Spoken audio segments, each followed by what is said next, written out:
Hey guys, we have a very special episode this week. Recently, Matt got to go on a panel for Fanbase Press's Virtual Fandoms Week 2021.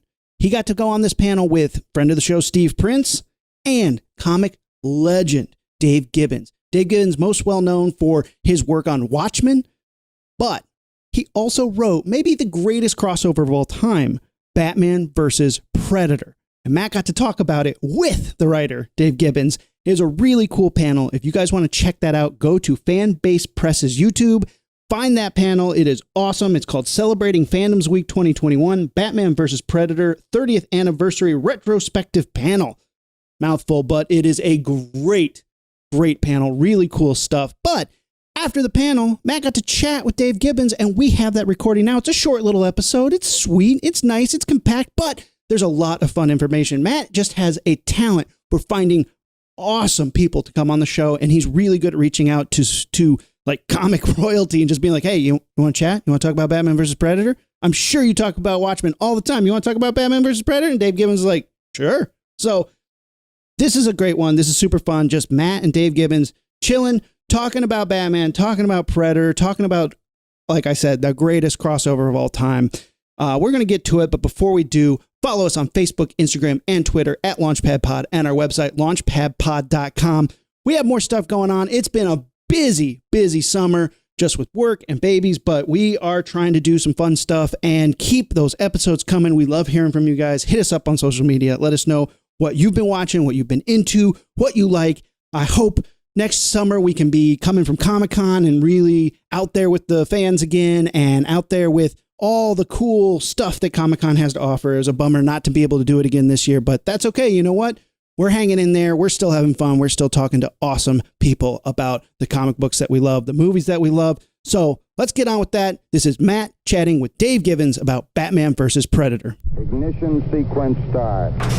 6, 5, 4, 3, 2, 1, 0. All engine running. Liftoff. We have a liftoff.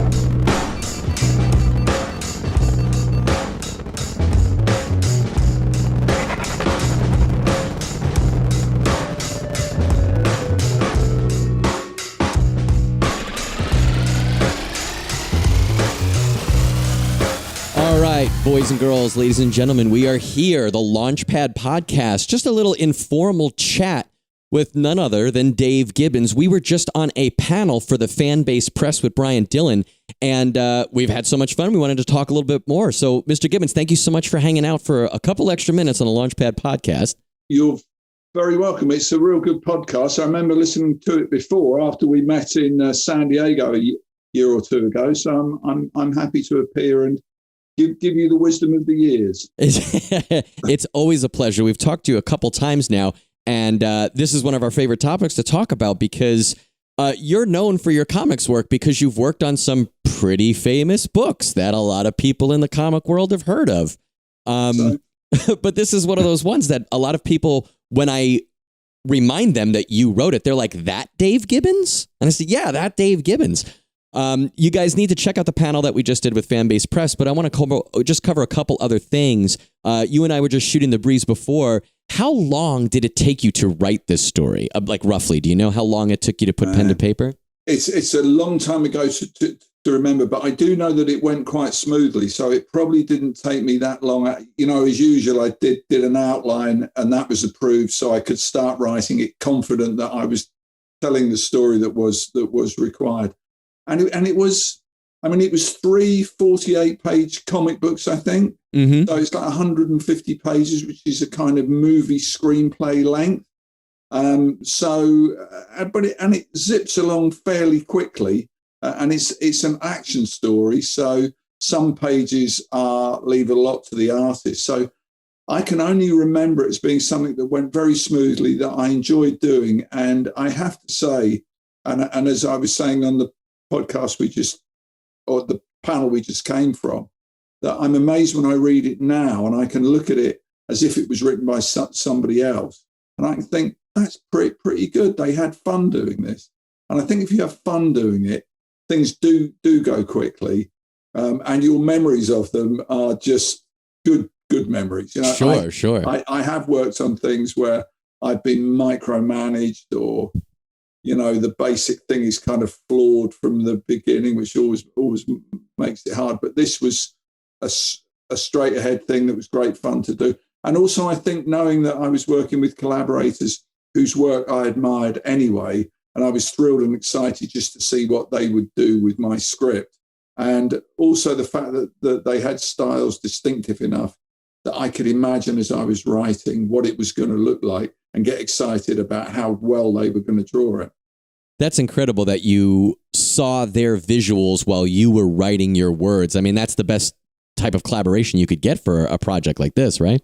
Yeah, I mean, most good writers that I've worked with will write with a particular artist in mind. It's quite hard to write a script when you don't know who's going to be drawing it, because artists have strengths, artists have things that they like to draw, things they don't like to draw.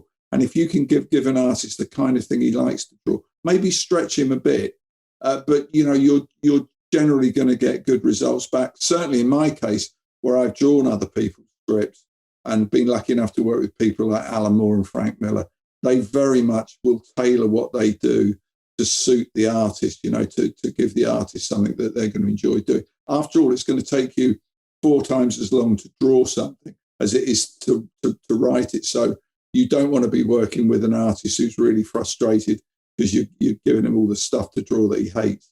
Sure, and you've worn both those hats, so you can do both those roles. But let me ask you, staying with writing, specifically for Batman vs. Predator, issue 2, Batman is laid up. He's not really in it that much, especially at that time, but really throughout the book, we don't really get in his head. We don't see a lot of inner monologue, inner dialogue. We don't really know what he's thinking at any given point. We are kind of walking through these books from a third-person perspective, not really attached to any one or more characters.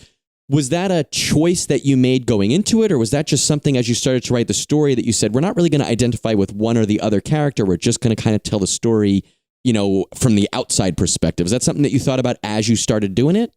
Yeah, I don't know that I ever had that thought process. I mean, we all kind of know Batman. We sort of know what Batman's going to do. And indeed, the thing that I've found when I've been lucky enough to write a Batman story or a Superman story, with characters like that, you almost know what they're thinking. You know what they're going to say. And it actually makes writing them quite easy because, when a thing doesn't sound right, it isn't right. It doesn't sound like Bruce Wayne's voice or Batman's voice or Superman's voice. And I did take a chance in the middle of it by, hardly having Batman appear in book 2 of it. But it was necessary to do that, to give it tension. And you sort of saw Batman re-emerging, having been hideously beaten up and attacked. He slowly regained his strength and methodically worked through what he had to do and came up with the gadgets and the weaponry that he was going to need. So I think you saw the resourcefulness of Bruce Wayne, Batman, and you saw his basic courage that he was going to go back for more, that he wasn't scared of the Predator at all, that he was incredibly brave. And all he was dedicated to doing, which is all he's ever been dedicated to doing, is to make Gotham safe. Not always with success, but that's his basic motivation. And the Predator has got a very clear motivation as well, his alien code of honor. So I felt that I'd set up enough to make the characters clear. And I think it wouldn't have worked in that kind of story to have any great introspection on the part of Bruce Wayne. I mean, what would he have thought? He would have thought like, oh, this is terrible, an alien's attacking Gotham, I must defend it. I think that was implicit in his actions. And I think, that allowing people to infer things from what people actually do, that is the more authentic way in. So I felt that I gave all the motivation and inner workings that were necessary. Well, you mentioned the Predator's code of battle, the Predator's code of honor.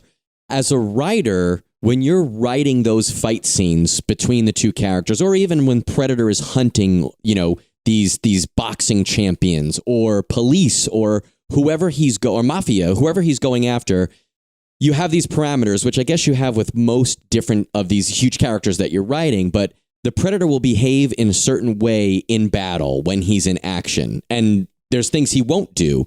How is it trying to make him fight Batman according to the Predator's rules? How was it like framing those fights? Wow. I mean, basically what the Predator is about is to find the toughest guy around and beat him, which is why we start off with the boxing match, because that is essentially you find the toughest guy and you beat 7 bells out of him until he falls down. And then you're the winner and you're the big guy in town. So that underlies it and kind of, I think at the very beginning shows you what the motivation of a character like Predator is. And I mean, we know the weapons he's got. He's got these, daggers that slash things. He's got this razor sharp net. So I wanted to show all that being used. And I think at the very end of it, when again, I don't want to spoil it for anybody, when a whole lot of other Predators show up, we then see exactly the code of honor of the Predators and his true motivation for doing it, and the true defeat that he has suffered at the hands of Batman. It isn't that Batman, just blows him off. It is the end of the line for this Predator, because he's publicly failed and the prey has beaten the hunter. So he's now a completely shamed figure amongst the other Predators. Now, keeping with the Predator, when you're writing him, and you're writing any character, you got to find their voice, right? But the Predator speaks a different language. In comics and in the movies, he's got this mimicry where he will play pre-recorded things from other scenes that we've seen. Yeah. When you're plotting out that 3-issue story, how hard is it to write scenes that the Predator will overhear to have the dialogue that the Predator will need in context later? Like, Batman hits the Predator with his car not once, but twice. And the second time, the Predator is able to say, "Not again," because he knows that this is happening, and he's now pre-recorded that from another thing. Because you really have to, I feel like you have to plot those seeds early, right? Yeah. You have to know at the beginning what you want at the end, and make sure the words are spoken that are going to make sense in a different context. So that was actually something that took a little bit of engineering. I think I actually used it as a plot point where the old blind boxer, when asked what this assailant sounded like by Batman, the old guy says, "Well, actually, he sounded like you," which is a kind of spooky thing. And of course, it's a slight misdirection if you don't realize what's going on, that maybe it was Batman who just that moment. So yeah, that seemed to me a very key thing. And it seemed to me the way that I could have a reaction from the Predator that made sense. The fact that he would call up the appropriate words at the time when they would illuminate his feeling about it.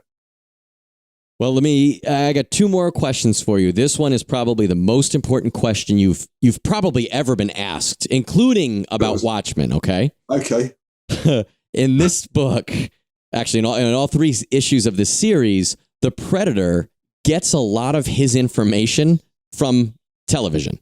He sees television broadcasts, he sees news programs that tell where certain figures are going to be, or that there was an issue at a certain place. And I think we're supposed to assume that the Predator now knows where to find these guys because of that. Yeah. There's even a scene he's in a trailer. He's watching a TV that's on. The trailer becomes his trophy room, but Batman discovers it. So the Predator now has to flee and find a new trophy room, which he establishes on the top of a church. I know this is probably not you, this is the Kuberts, but the Predator is watching TV on top of the church. There's a box for the brand new TV. So he stole a brand new TV from somewhere.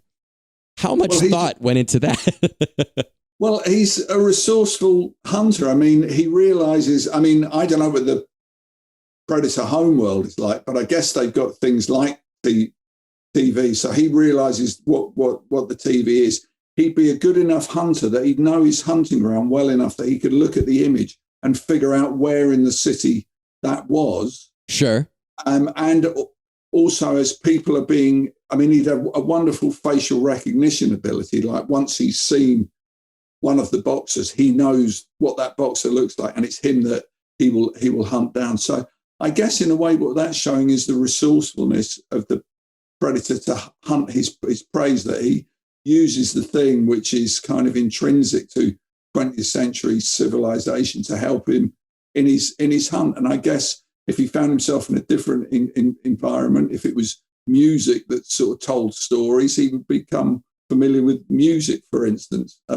So yeah, I think, and I think it's feasible. I hadn't quite realised that I had him steal a TV, but again, very, very resourceful. Yeah, I don't know if you wrote that, but I know that there's a panel of him watching a news broadcast on top of that church, and there is distinctly in the foreground even, there's a box for the television that he's watching, which I guess explains why there's a TV at the top of the church. But yeah, I mean, one thing that I would have to do, and that I didn't do for the purposes of this broadcast, and perhaps at some time we might find quite amusing, would be to go back to the original script that I wrote, because it sounds like the kind of thing I might write, saying the predator sits on top of the church and he's watching the TV. Oh, and we have to see an empty TV box because there's no other way to make sense of him watching TV. Right. So I can imagine that I had that thought process, but one day I'll blow the dust off the script. And if you have it, let us know. We would love to show a picture of that. If you were comfortable sharing that, we would put that up for sure. Yeah. All right. Well, I'll let you go after I ask you one thing. You clearly know these characters. You know the Predator. You know the mythos. I mean, you established some of the mythos in this book. What is a matchup, Predator versus someone or something that you haven't seen yet, that whether you were involved with the creation or just as a fan, you'd love to go to the movies and watch it, or go to the comic book store and read that battle, that hunt? What would be a cool character that you think would be cool to match up against him from any universe, any medium? Oh, man, that's a big question to ask, because the thing with Batman is, in a sense, Batman is almost the predator himself. I mean, he hunts his prey in the jungle of Gotham City, and Gotham's always had that kind of jungle feel about it. So it would have to be a character who lived in an interesting environment and had some sort of attributes that would make him either a version of the predator that he could fight as an equal, or somebody from a completely unexpected direction. I mean, we were speaking earlier about what if he found himself in the Marvel universe, and of course somebody like Wolverine would be an obvious choice. I mean, it's slightly straying off, but I don't know if you're familiar with the British comic book character Dan Dare. He was out in the 1950s. Yeah, I don't know as much as I know about the Predator, but I know who he is. And he was a very stiff upper lip, military kind of honourable gentleman. And the guy in my local comic book store said to me one day, what would be really, really cool, Dave, would be Dan Dare meets Alien. And I could suddenly see it, how this sort of really innocent 1950s science fiction character could find himself up against these sort of disgusting psychosexual alien beasts. And what an interesting thing that would be. So, I mean, I could almost imagine that it would be entertaining to take a completely left field character, like someone said earlier, Howard the Duck, or Archie, or have they done Archie versus Predator? I'm sure they have. Not only once, but twice. I haven't read it yet because I think that's what it is. But I mean, I'll have to get in there at some point. That's the problem with my best ideas. It turns out they've already been used. But no, I would have to give it some thought. But that would be the key to it. I had to come up with a ridiculous opponent who could beat him in ways that you wouldn't ever imagine.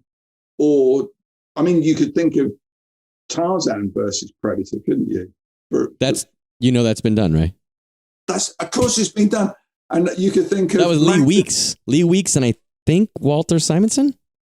You're absolutely right. And even as I said that, I saw it come to mind. Did they do Magnus Robot Fighter versus Predator? I said, I give up. All the good dance partners are already taken, but you'll have to let me think about that. And when it pops into my head at 4:00 in the morning, I'll give you a call. 4:00 in the morning, your time or my time? Who knows? Well, Mr. Gibbons, you have my number. You could get me anytime you want. I really appreciate you taking the extra time today to come on the Launchpad podcast, nerd out about this with us. We always love having you. Thank you so much, not only for your amazing creations and all the work that you've left for us to enjoy, but for enjoying it with us. I really appreciate that. Well, thank you very much for that, Matt. It's been a real pleasure, and I love enthusiasm, and you're nothing if not an enthusiast for this stuff. So it's a great feed pleasure. that whenever we talk to each other, it's the same thing. You're just as jazzed about it, which is it's easy to feed off. Listen, I'm a fanboy. What can I tell you? You know, it's my guilty secret. Well, thank you so much.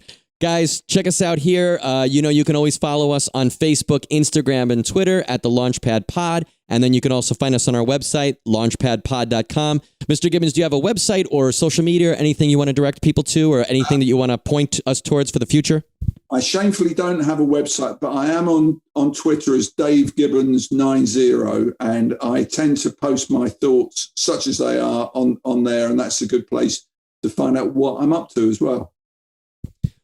Thank you so much for coming and hanging out. Everybody, I hope you have a great day. Thanks for listening, and we'll talk to you guys soon. Oh, wait, no, Mr. Gibbons, you know what we need to do? We have a secret handshake that I don't know if I've taught you yet. No, I don't know. You ready for this? All right. Start with your hand out to the side, horizontal. We're going to come in, meet in the middle, and then we're going to go vertical, and we blast off like a rocket ship and go up as we make a raspberry noise. So... All right, so we'll do it together. So start out like this. I'll give us a count. Ready? 3, 2, 1. Whoopsh. Launchpad Podcast, we're out. Ignition sequence start. 6, 5, 4, 3, 2, 1.